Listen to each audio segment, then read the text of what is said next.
Hello, screenwriters, and welcome to Writing for Screens, the Screenwriting Step-by-Step Project, Volume 169, Episode 169. My name is Glenn Gers. I come to you every Monday through Friday, if I can make it, at 3 p.m. Pacific Standard Time. And I do this to let you look over my shoulder, share my screen as I write a script. And I am doing this in order to teach a part of the screenwriting that I think is undertaught, which is the actual process of writing a script. Not what makes a great script or how to sell a script, just how to get a script out of your head onto the page in script form with a good story and good characters. That is the first thing you need to have any of the other things be good. So I'm just letting you watch me walk through it in case it is helpful to you when you find yourself up against the blank page. You can say, oh, there are these tools he did, these steps he did. Maybe they're useful to you. Maybe they're not. Take the ones that are good for you. Every writer is different. Every project for every writer is different. So therefore, I don't know what's going to be good for you. I'm just showing you stuff I learned during my 25-year career writing TV and movies. I think it's useful stuff.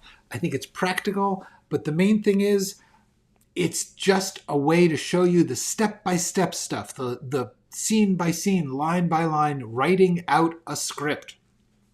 I also urge you, if for some reason you're watching this but you have not checked out my channel, there are lesson videos with my big, important lessons, the things I really think you should know. A section called Screenwriting Essentials, section called Screenwriting Tools and Skills. Those are little 10-minute videos. Each one takes on a topic. The topic is in the thumbnail. It's in the title.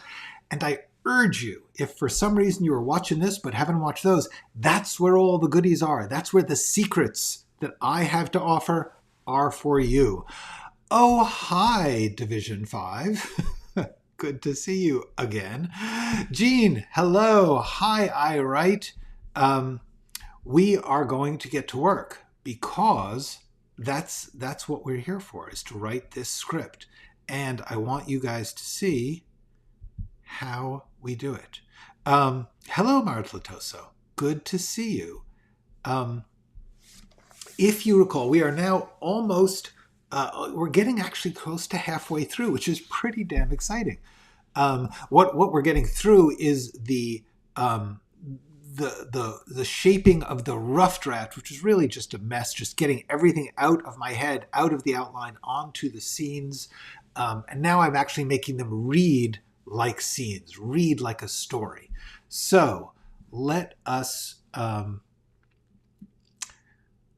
through. What I'm doing now is we are just about to get into a scene. We spent the first 25 pages establishing several storylines. We had Norman, the journalist. We had Madeline, who's completely innocent of all this stuff, who's happens to be married, have been married 30 years ago to the victim in this murder. So now she is in the house and she is dealing with the fact that she got drawn back into his life. And then we have these web sleuths who are determined to get clues out of the house that Madeline now is in and controls. So they've sent this guy named Dundosky, who is a meth dealer with a finely tuned sense of justice. So these different storylines have been converging, and this is the scene where they come together. Not accidentally, this is also the midpoint of the script, the halfway point, the point in which the things that we've been tracking are coming together and twisting up, and then we're going to take off in a somewhat new direction, which is that Madeline and Norman fall in love. So that is... hello, did I say hello to you, Martletosa? I think I did. Hello, Matthew. Hi. Hi, Pedro. Hi, Rachel. Gosh, everybody's showing up. That's nice. So the next couple of pages are going to be a purely technical exercise in getting a scene to be both action and funny, and reading fast and smooth. So what we're doing is we're intercutting that Madeline is high out of her mind and playing old tapes of her music with George very, very loudly in the living room, which makes Dundosky think that yes, I thought I did. Makes Dundosky think he can sneak in because she won't even hear him. The music's so loud and she's so out of it. However, as she does this, the one tape ended, so the music stopped. So Dundosky is thrown. He's like, oh, maybe I shouldn't come in. Meanwhile, Norman is in his car calling the police. He can't get through to the police. They're taking too long, so he heads out himself. That gets us to where we were, which is Madeline threading a new tape, and we discussed the random caps quality. The one of the few perks of writing a screenplay is you can put in random caps whenever you want to jazz something up. This is one of those things that I'm going to get to later sorry, that was wrong. One of the things I talked about also is passes. Like right now, I do not want to stop my flow of writing to do brainstorming on the name of the song and stuff. So I'm putting that here in bold and italics, so I say, hey, what's wrong with that? That doesn't look normal. And the answer is it's just a placeholder line. Okay. All right.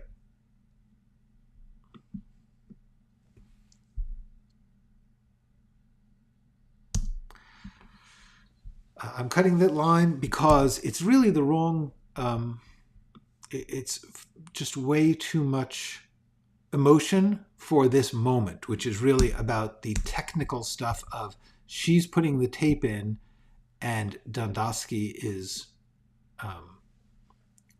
peeking in.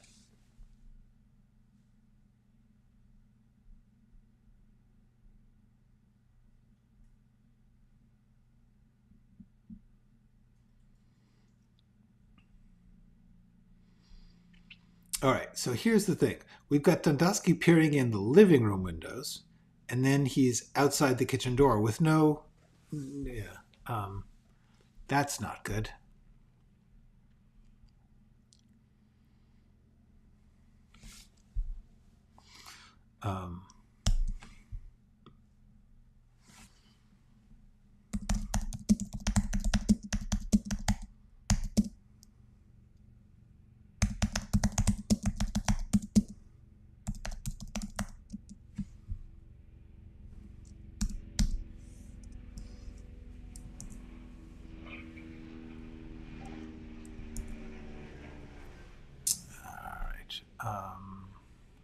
Very invested in today. Deep, dark Act 2 hole on my dress. Well, I can't fix your Act 2 without knowing what the story is. So I'm just going to say, also, I don't know how many acts you've got. Act 2 could be part of 5 or hello, Ches. Anyway, I'm hoping I'm hoping that what I say helps you. What I'm mainly saying is I'm just trying to get this to read well and be... to lay out the story clearly. Hello, Larry. Okay.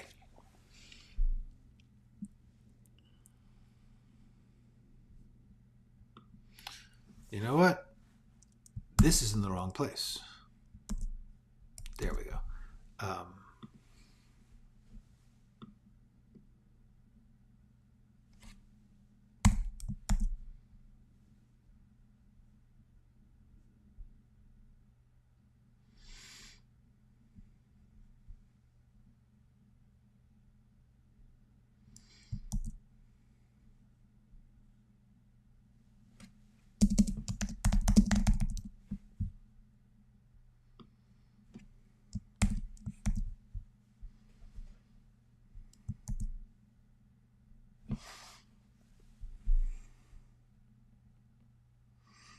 Okay, so I was just trying to make like the point about this. The reason I moved this is Dundosky peering in is the focus. The fact that the engineer is telling the song name does not matter. In fact, that's saying we're moving away from that. So I just wanted to put these two things next to each other. A lot of screenwriting is just making sure the mind is on the track and that there aren't bumps and jumps, and so that you're following the story. That is the key. What is the story about? Yes. Standard 3 acts. I've written myself into a corner that will require a fair amount of reverse engineering. Barf. But I always, well, good. That's great. Yeah, when you find yourself written into a corner, I always suggest, by the way, going back to the outline. Get out of the woods of the text, get into the outline, stop back and look and see, like, what's the problem? What's the point of each scene? So.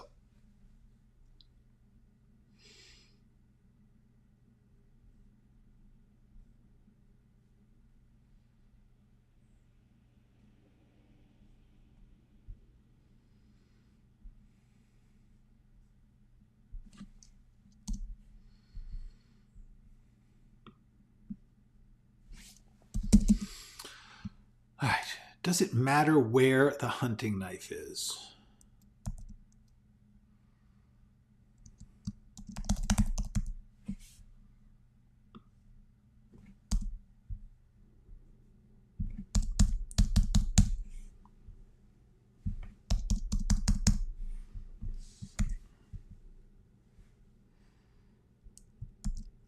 The thing is, I was thinking is the knife in his boot, because that shows up later in the scene, but I don't think it matters where it is.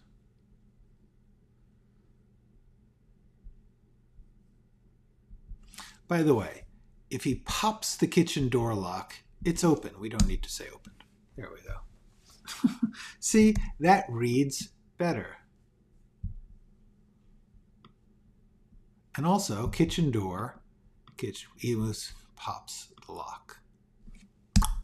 See, now we've got things moving. Obviously, if he's at the kitchen door and he pops the lock, it's the kitchen door lock. We do not need to say it. Extra words. Extra words slow down the I. All right.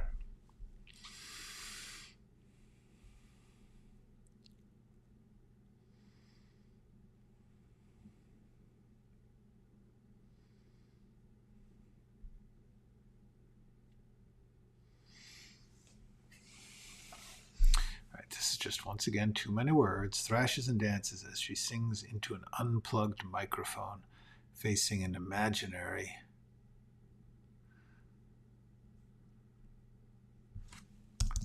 club.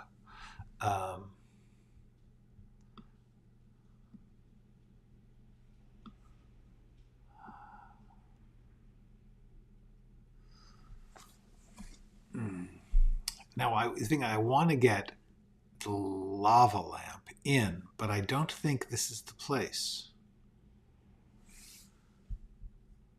Oh, maybe.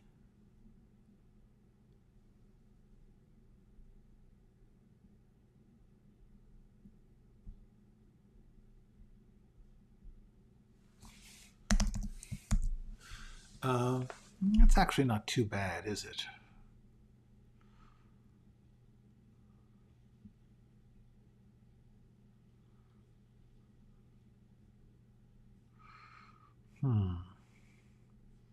Lava lamp. See, if I put the lava lamp in when I first describe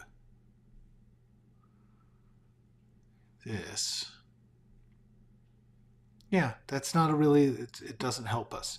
The lava lamp is going to come up here. I'm going to keep it here. This bothers me. Actually, the bookshelves, oh, we don't need that.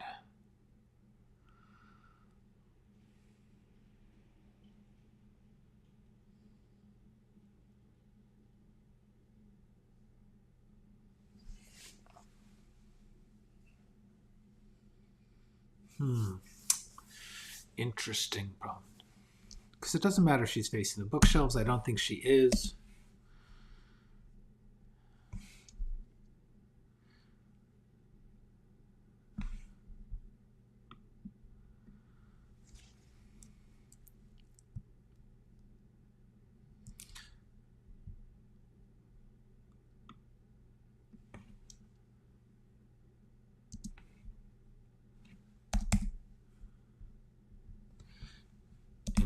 imaginary microphone facing an imaginary dark cloud.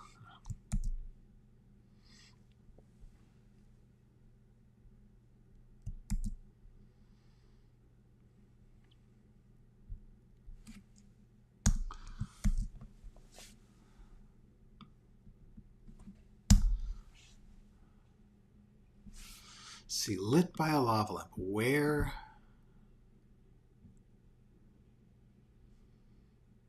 Okay.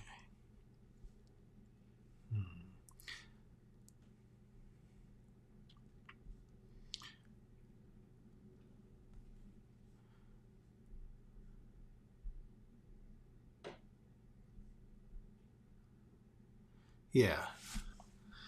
Lit only by a lava lamp. Madeline. Stoned. Seriously stoned.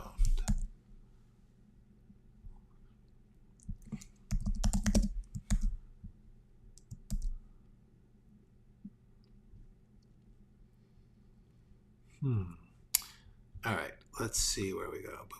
All right. Wait, we've got you've got notes. Let me see. Written. Okay. Does the kitchen door have a window? Yes, it does. I believe most kitchen doors do. But we're in the living room when we see that. It's a noir thriller about a woman who emancipates herself from a horrific domestic trap she's allowed herself to fall into. Triple crosses and mayhem ensue. Okay, where am I seeing Dundosky from? I assume you mean here. Hold on. And here, behind her, through the window. I'm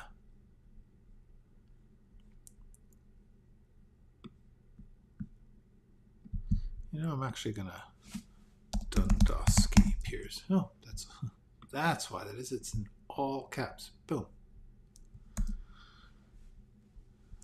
All right. Is that your question, Jean? Where are we seeing him? She is interior. She is inside George's living room. She is working on the tape machine, and behind her, past her, like if she's here and the camera's here, then it's over there. Wherever she is, he's behind her. She doesn't see him.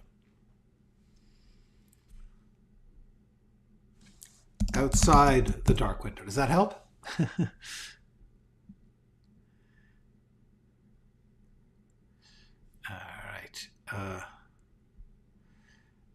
This is true. Sometimes you slog. Okay, how do you balance being in the zone with thinking about one film while also having another project on the go? This is a good question, and I will answer it. Here's the deal. When you are working, just work on what you are working on. When you are actually working, when you sit down and you say, I'm going to work on my script, work on that script. Do not decide to think about other scripts or to consider whether or not that script is a good idea to do. You don't do that while you're working. While you're working, you work. When you're not working is when you think about another project or whether or not the project is right or all those things. So the answer is when in the zone should be a work process. It should be a while you are sitting there doing the stuff. Like when I sit down every day at 3:00, I have not generally been thinking about this at all. I sit down and I say, okay, now I'm going to just work on this and answering your questions. So for this time, that's all I'm going to do. And that's actually how you get in the zone. If you get used to this process, every time you sit down to work, you get in the zone. That's the cool thing, is the more you do it, it's not like, oh, I have to get into zone to work. It's doing the work gets you in the zone. That's the magic key that people don't know enough. They think I've got to get into the zone to work. It's the absolute other way around. When you work, follow the work process. Stick to the job. The job is writing your outline, writing your scene, whatever the particular task of the day. That's the thing that gets you in the zone. The other day, you were discussing the overview section of your process, and I think it might help me keep my ideas organized. Sometimes I feel like I come up with so many different pathways for my story to go, and I forget that it needs also to have certain directions that the characters also want to go on their own. Yes, it's between what they want and what I want. Yes, I would say that is true, and yes, that is where the overview document in theory comes in. The overview document is where I put everything that's not in the outline. This is like, there's the text, that's the actual script. The outline is your list of things to do and workspace for the text. And then anything that doesn't fit into those two things, I put in the overview, because that's where you get into theme or character description, like character backstory, or I list the models, like different things that I think I might want this to be like, or I'll even make a list of like, I should watch these things. I've heard about this or that, or I should make a list of things to watch. Make theoretical, like I want this with genre notes or any kind of ideas that are bigger picture, overview.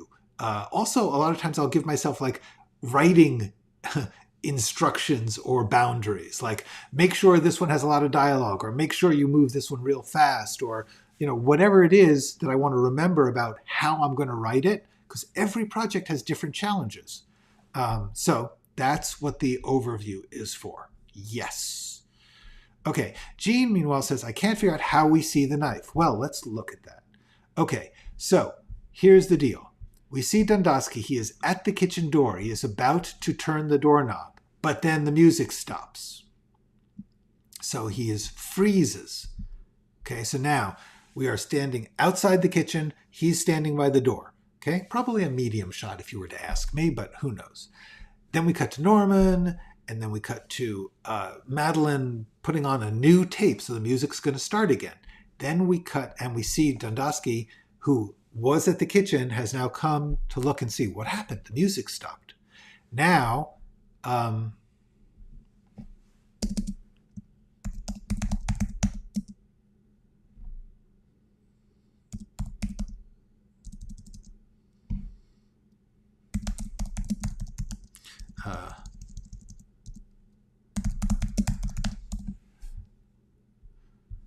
I didn't want to, yeah.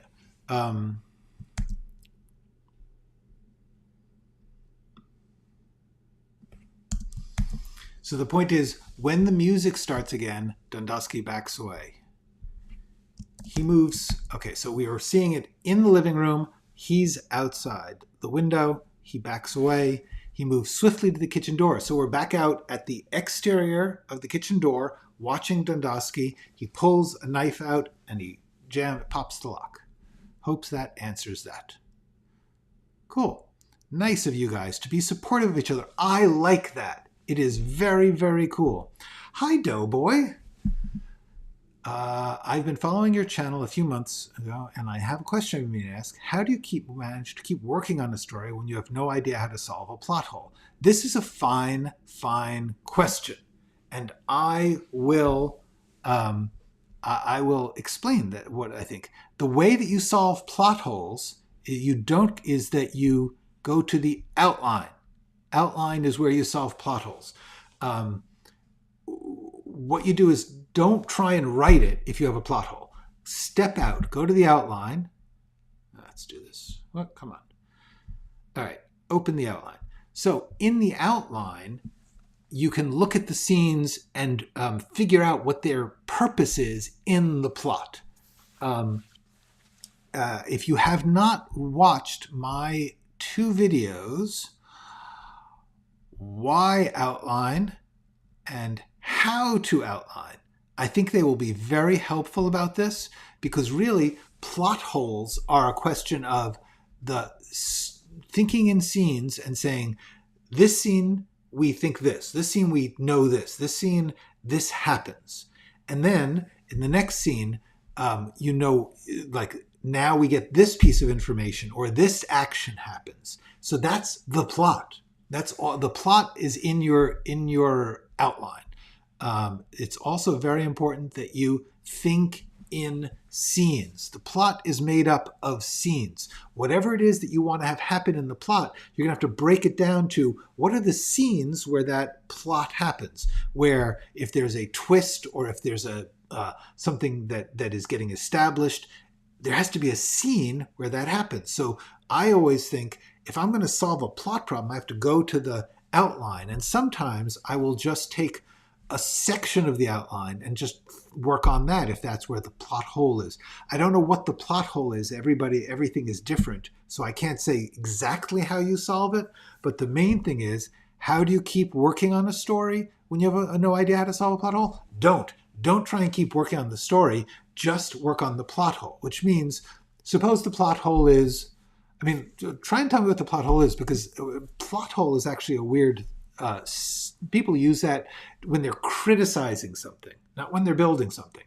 A plot hole means there's something that isn't logical, like that doesn't make sense that they went from A to B to E, and where was C and D? That's really technically, I think, what a plot hole would be. Your characters defy your outline, change the outline. Remember, depending on what's happening, take your characters seriously. See if maybe that's a new layer of things to, go back and forth between what the outline says, and then if you're learning new things, rewrite the outline, rethink it. The outline is a living, breathing thing. I have a routine video for that. Have a routine. Yes, that's absolutely true. Thank you. It's create a ritual. Doughboy, that's another thing, is that when you don't feel like you can get things, at least do it ritually. Come back, get the work done, keep going. The process is more important than any particular. Doing the process. Every page. Oh, that's bad. Yes, Gene. So we are outside when we see the knife. Keep banging out those pages. Yes. Sometimes when I'm writing, I end up thinking about direction, but it often distracts you from the actual story. Is it worth just... Yes. Yeah. Basically, don't direct in your head. I do it a little bit, but honestly, you have to be very careful to know that when I do it, I know it's not going to happen that way. If I say, I think this is a medium shot, who knows? The main thing I'm saying is that I know that this is going to be outside or inside. That's story. That's where we are. But yeah, do not think about direction. Do not direct it. If you're planning to direct it and you are planning to produce it yourself, so you know that you can direct it, then, you can sort of make mental notes and even physical notes as you write it of how you're planning to direct it. But be sure that your script is just a good story with characters and dialogue and action, and the things that are happening are almost happening in the real world. That's the goal of a good script, is that the reader isn't so much thinking about the movie as they're thinking about the things are actually happening. That is the absolute gold standard of scripts, is where you get drawn into what's happening and the people's feelings. Sometimes I think about how I've seen the same scene or character in another. Yes, that's a great trick. If you have, if you're stuck on something or don't know what to do, steal something from another movie. Don't steal it so exactly that it's stolen, but take the basic idea and try your version of it. That's what stealing is artistically. Your version of a thing. Hey, Doughboy, did this help, Doughboy? What I said? Let me know. Okay. Okay, so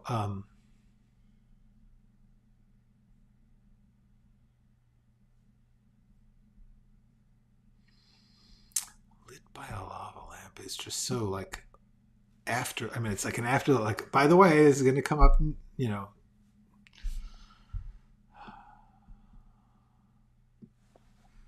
where does the lava lamp go? I think I put it in somewhere else. I think I put it in earlier. Yes, lit only by a lava lamp. There we go. Okay, so we don't need it down here.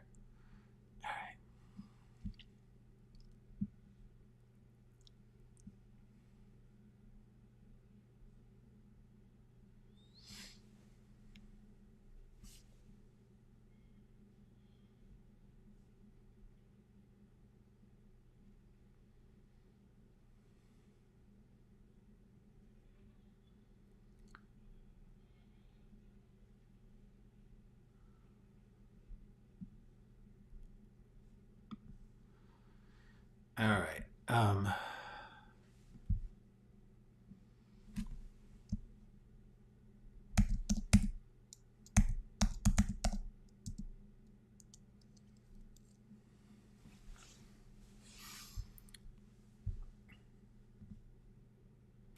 Now, instead of this,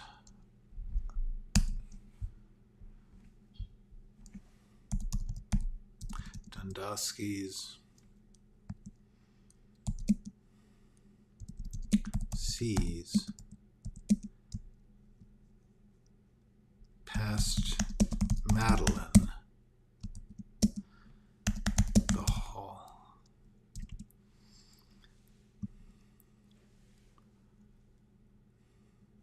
Attic. Trapdoor to the attic.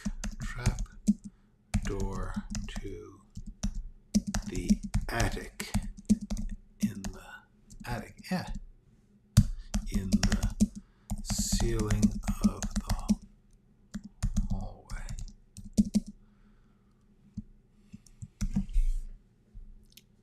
The trapdoor in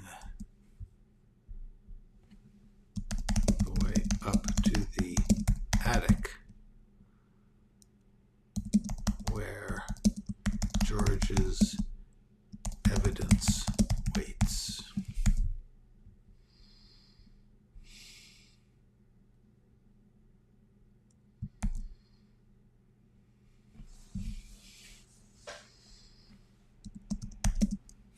He grimaces. Yeah, I'm so glad. Doughboy asked a really good question, which is basically if you're writing and you find yourself have something structural that you didn't recognize when you were working, you thought you had it down, and then you get in there like, oh no, I've got a plot hole. Stop writing. It's okay. Step back, go to the outline, solve your problem, and then go back to writing. It's so easy. Yay, see? Okay, Jeff, I saved Jeff. Yay. Yeah, don't think about I honestly, if at all possible, don't imagine the movie. I mean, you do somewhere in there, you translate it into film terms, but what you're really trying to do is focus on like what we're doing here. I'm trying to show that Dundowski is here on a mission. He's trying to sneak past Madeline.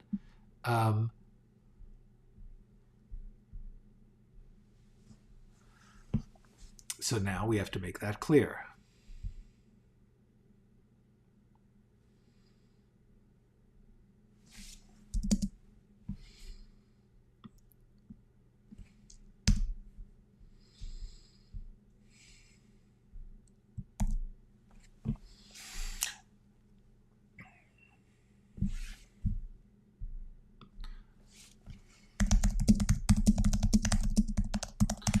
Back into the kitchen. Sometimes it's important to just be simple. He goes back into the kitchen. Now we know. This is what I want to do is here's you're always taking the reader's mind on a trip. You're pointing them at things, which is where the movie comes in. You are so Madeline. This is a sentence which says we're in a big empty room and in a living room, and Madeline is singing and dancing and having a great time. Dundowski appears. She doesn't even notice him. He's watching her, and then we move into essentially his point of view. Dundowski sees, studies past Madeline.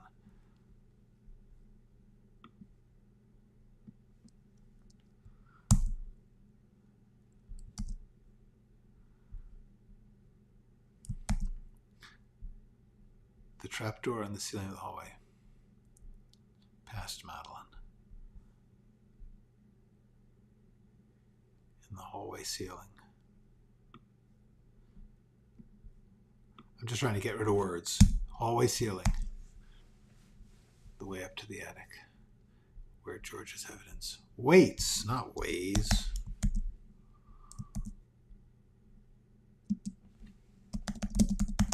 Is objective.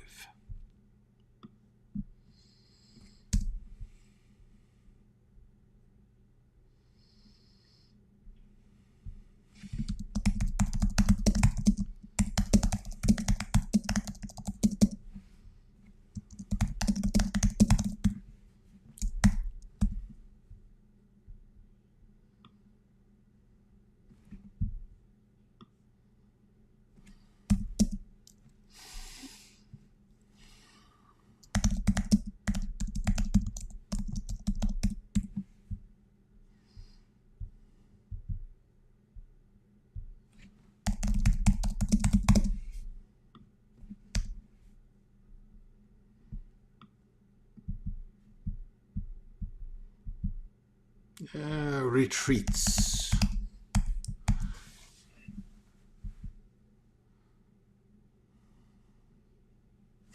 Gone full Joplin. Okay, so yeah, that's pretty good. Okay, so Madeline thrashes and runs behind her. He appears, watching her.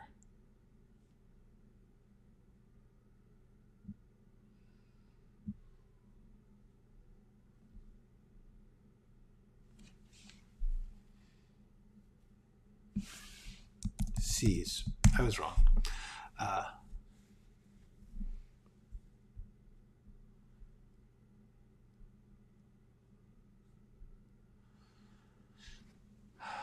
You know what? I think I may have been wrong about this too. Sees past Madeline, the trapdoor in the hallway ceiling. A trapdoor in the hallway ceiling. The way up to the attic where George's evidence waits. His mission, his objective.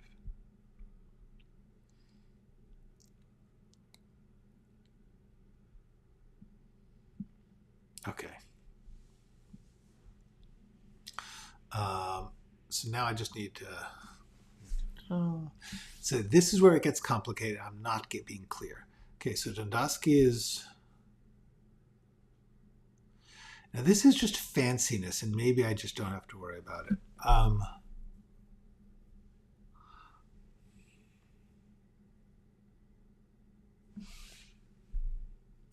Opens drawers, considers a ball of twine, keeps looking. Consider a ball of kitchen twine to tell us he's looking for something to tie her up with. That's, you know, sometimes you look for a physical action or something or a description that tells you what they're thinking of.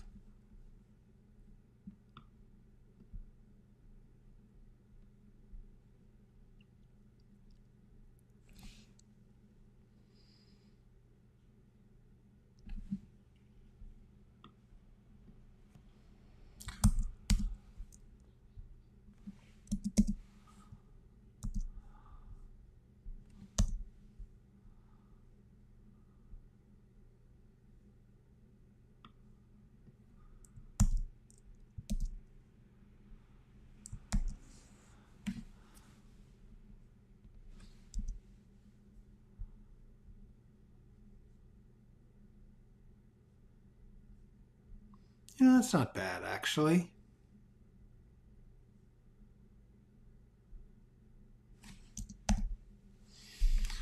All right. So far, so good. Let's see what's going on here. What happens is that I try to start writing, try to follow my ritual to see if I can move forward in my story because of that. No, that not a problem at all. Okay, here's the thing. Have you done an outline? It sounds to me like if you're moving forward, you're trying to move forward in the story, but you haven't worked out the story. That, in my opinion, is the problem. I know that a lot of people are afraid of outlines for a lot of reasons. I really, really urge you to watch Why Outline, which talks about why you shouldn't be afraid of outlines, and especially how they help with exactly this problem, and then How to Outline, just to make it easier to do. Those two videos on my channel, right here, if you go into my channel, I think those are under screenwriting tools, skills, process. That's my guess. But How to Outline and Why Outline are really, really, I think, going to answer your question, because it sounds to me like what you're saying is you got this way that has worked for your writing. Everyone starts out and they just write. They write as best they can, and the cool thing is it kind of works. You get some stuff written. But everyone at some point, every writer gets to a moment when how it works doesn't work. Their way of working doesn't work. Everybody has it. It doesn't matter what way you have. So then what you have to do is not keep just doing the same thing over and over again. Interesting. Okay, good. Well, then still check my way of doing. What I would say is the main thing about your outline is you want to come at it from different points of view. Like the main thing is try going through it for one character's story. Like how is their experience of that story playing out? The other thing you can do is just you may not be getting blocked. You may not be losing time. You may be using your time. A lot of this process, let's talk about this because this is really important. A lot of this process is trying something out and finding out if it works. You're not wasting time if you're doing that. You are actually doing something, because it may take a whole different set of things. Maybe you'll get a piece of something when you try a path that doesn't work, and then you'll get another one. Keep figuring out what is it that's the plot hole, what is not working. One of the most important things is don't just go from the beginning to the end. Figure out what ending you want and then work back from there. Figure out what it is that they're trying to do. Definitely ask these 6 questions. What you want to think about is like, what is the ending that you're trying to get to, and who is trying to get to it, and why can't they get that ending easily? Those are a lot of questions that help. The other thing you might want to look at is this video, process of questions, and use what you have. These are all videos I did on this topic, which is how to figure out what you've got. If you're like, I can't figure this out, you have stuff already chosen that is going to help you solve your problem. And the other thing you can do is just keep asking questions. The most important thing is you don't want to just march through and march through and march through. That doesn't help. If you're, famously, definition of insanity, which is not actually the definition of insanity. It's just this thing that video games and comic books, came up with. Hey, the definition of insanity is to keep doing the same thing, expecting a different result. It's not actually the definition of insanity. It's at best the definition of being neurotic. But anyway, the point is, don't keep doing the same thing. Try different things. Okay. Now the action, exactly. All 3 characters are in the house together. Okay. Although he's still on the outline, which is good. Get the outline before you do Jeff's thing. Because if you do Jeff's thing, you're just doing 1 page a day and you're stuck on your story, you may have bigger questions that you have to solve so that you can know what that 1 page is. Cool. Neat. Lots of talented Mexican directors. This is true. Pedro is being very supportive. I like that. Yes, exactly. Yes, this is right. Just at least get 1 scene down in the outline. And you can change it. It's like get it all down there, and then you travel through it. then you see, does it flow? I'm writing a short film and I can't work out how much focus to put on the characters and how three-dimensional I can even make them since there's less time. Less is more. When you've got the characters in a short, they're only going to have basically one quality and then another quality that we learn about. They're going to have a conflict and then some action and then a resolution. It's not that long a story in a short. So generally, you're just trying to figure out what one thing do we start the story thinking about them, or do they start the story trying to do, and what changes or challenges that, and where does it end? I cannot emphasize enough how important it is to figure out the ending before you make any other decisions. It's in here. The ending is what tells you everything else you need to do, because everything else you need to do is trying to get to the ending and failing until they do the thing that gets them to the ending. So what is it that gets them to the ending? And now sometimes in a short, something comes at them from nowhere, but then they're trying to do something and this thing is going to come at them, depending on the story. The main thing about a short, 3 dimensions comes from having 2 things. Whatever they're trying to do, whatever we think about them, and then some other level of some other insight into them, some other need that they have that's in conflict with the main one, some other information about them. It's really 3-dimensionality of characters. Depth of character comes from giving them more than one answer, one quality. All right, back to the script.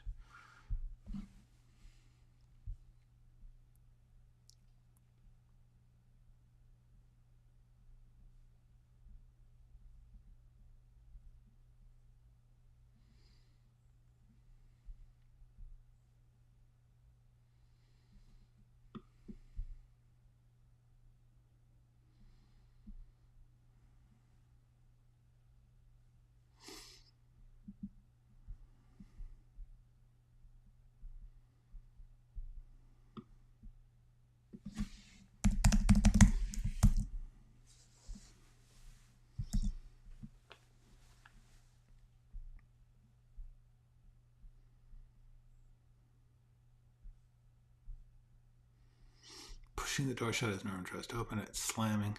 Okay, this slamming Norman into the door. Yep. This is not bad.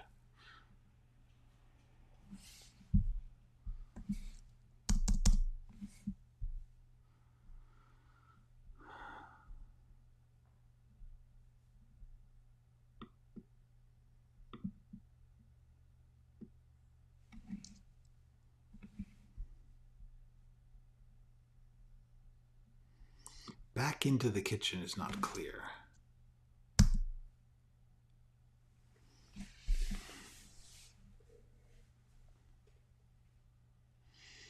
Okay, this is...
Okay, that's not bad. That's getting better, I think.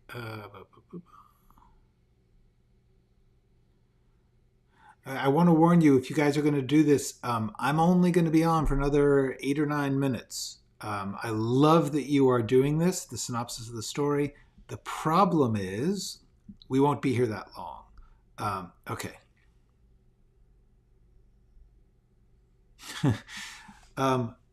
Outline.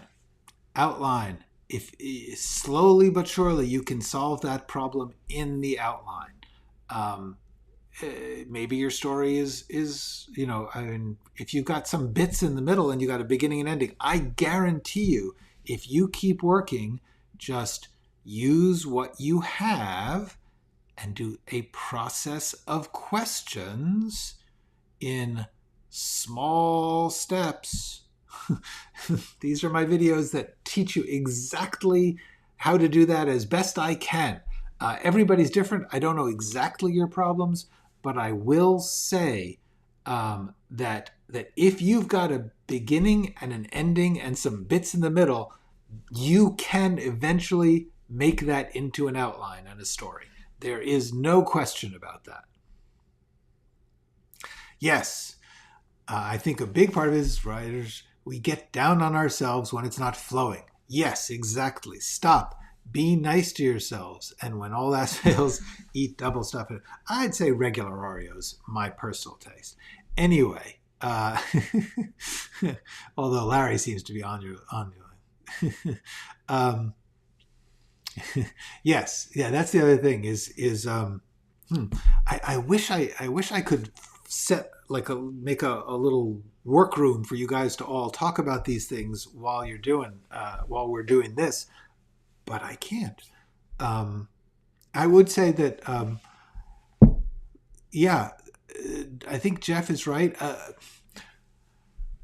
Think long and hard about whether or not, when you say I can't get something or this is not working, whether or not it's actually not working or you're having a bad feeling about it. Very different. How you feel or how you think someone will judge it or criticize it is not actually a failure of the script. It's a failure of your feelings to be able to reject imaginary criticism. No one has seen it to say this doesn't work. If you've got an actual specific problem, solve that problem.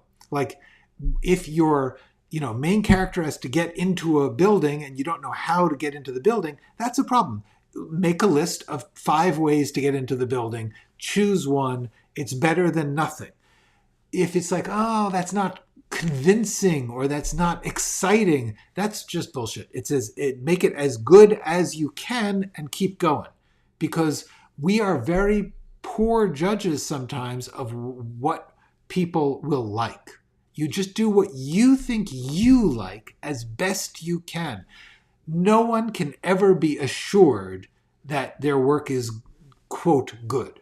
You can't tell. You have to do the best you can and show it to people and learn. And also show it to a lot of people. You get different criticisms. As Jeff has pointed out,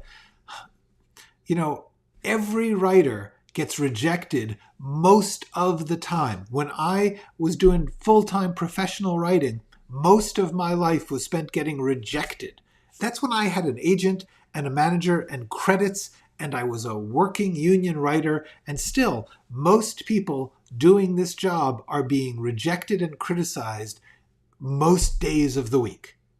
So what you need to do is think, well, what do I like? What do I think is good? Do the best you can, and then see if somebody else gets it.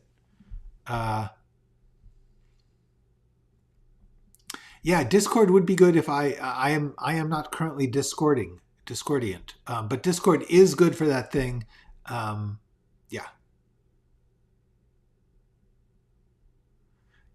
He doesn't have one. I don't have one. Whoa. Thank you. Discord is great. Guys, we're going to sign off soon. So anyone who wants to pass stuff. Oh, this is something you should know. If you guys want to communicate to each other safely without broadcasting into the chat your contact information, send it to me privately through writingforscreens.com contact me. Okay, that will open up an email. You can send me an email. So if Doughboy and Santos want to connect, both of you send me your emails. I will send it to the other one safely. If only if both sides give permission. So right now, if you guys want to contact each other, send me an email that says, this is Doughboy. I was talking to Pedro. We're trying to get together on Discord. Here's my email. Then if Pedro also sends his email, I will say, hey, he said this. Do you want this? Do you want his? And that, at least at the moment, I can do that. We're at a small enough scale. There's only 22 people on the chat. Anyway, yes, is there always going to be someone who won't like it. Even the ones who like it will tell you what's wrong with it. This is a business in which some people's full-time job is to tell you how they think everything can be better. It's hard. What character is trying to achieve the internal struggle with their own emotions and the character's viewpoint about problem they are facing in the stories. That is exactly the 3 dimensions of a character. That's a good way to put it. What are they trying to achieve? What's the obstacle? That's how I like to put it. Why can't they get it? And then what do they do? Really, what do they do? That is what makes it a drama. Yay! Okay, good. I'm just trying to hang out for another 3 or 4 minutes in case you guys are planning or want to communicate to each other. Send me through writingforscreens.com an email. Contact me will open an email window, or just writingforscreens@gmail. writingforscreens@gmail.com. That sounds good. Yeah, this sounds great. You guys, Doughboy, Pedro, just remind me, put in the email what it is, because I get a lot of emails. I'm not going to know what, if you just send me like a Discord idea, I'm going to be like, huh? Okay, so that's it. As far as character depth, it's basically what they want and why they can't get it. I know that sounds like simplistic, but really that'll tell you a lot. Especially in a short, that's it. Character depth in a short is like 1 shade plus 1 shade. 2 shades, you got a character. Cool. Well, everybody send me your stuff and I can just see this becoming like a nightmare, but I'm going to do it anyway. Send me your contact info. And I will, if the other person, I will check with the other person. If everyone agrees, I'm only connecting people when both sides agree. And I am not responsible for what anyone does or says when they have been connected. Okay, so that's it. We got 2 more minutes and then we are signing off.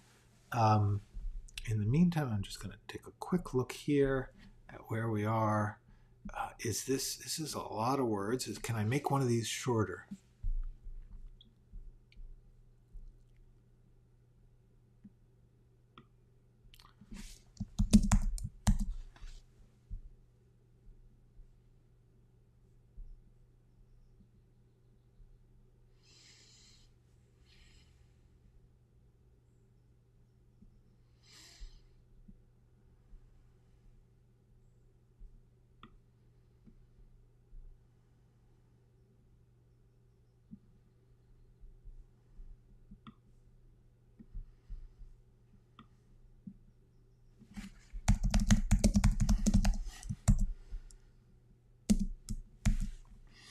All right.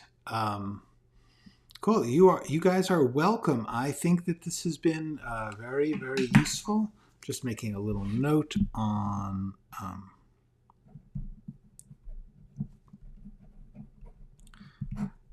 getting stuck.